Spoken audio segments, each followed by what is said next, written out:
A graduate of Montgomery's Robert E. Lee High School in Auburn, Montgomery, Steve Bailey started coaching while he was still in college.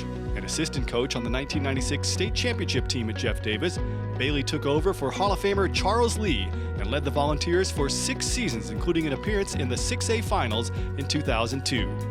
Coach Bailey enjoyed similar success and impact as an administrator, serving as AD at JD before becoming the AHSAA's first full-time director of the Athletic Directors and Coaches Association, helping it grow to become one of the largest in the country. Well, I'm very humbled and grateful for all of this to begin with, and this is a lot about other people and a whole lot less about me. You got to start with my parents, Frank and Dot Bailey, who raised me properly, took me to church where I met my Lord and Savior to start with.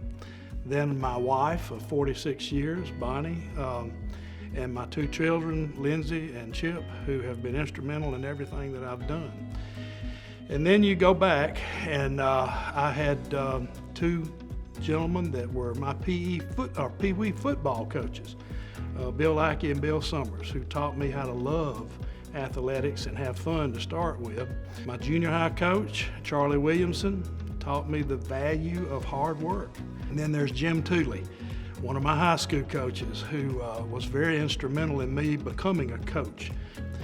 Charles Lee hired me as my first high school job, and he taught me how to coach, taught me how to administrate athletically. All of my co-workers when I was at Jeff Davis, who basically made me who I was. I never forgot the words of Bear Bryant: surround yourself with good people. I was hired here. Dan Washburn, Steve Savarese gave me my opportunity to work for the greatest association in this country. Ken Blankenship was my mentor when I started here. One of the greatest athletic administrators I've ever witnessed. It's hard to imagine talking about Coach Bailey without talking about his faith and his family. He's a man of faith, and that sense of family, I think, keeps Steve grounded. I think it's made him a better coach. It's made him a better person. And those commitments have, I think, made an impression on the lives of young kids that have come along under his tutelage. I knew what kind of person he was, and then I found out what a great coach he was because of his ability to get along with kids, to get along with people.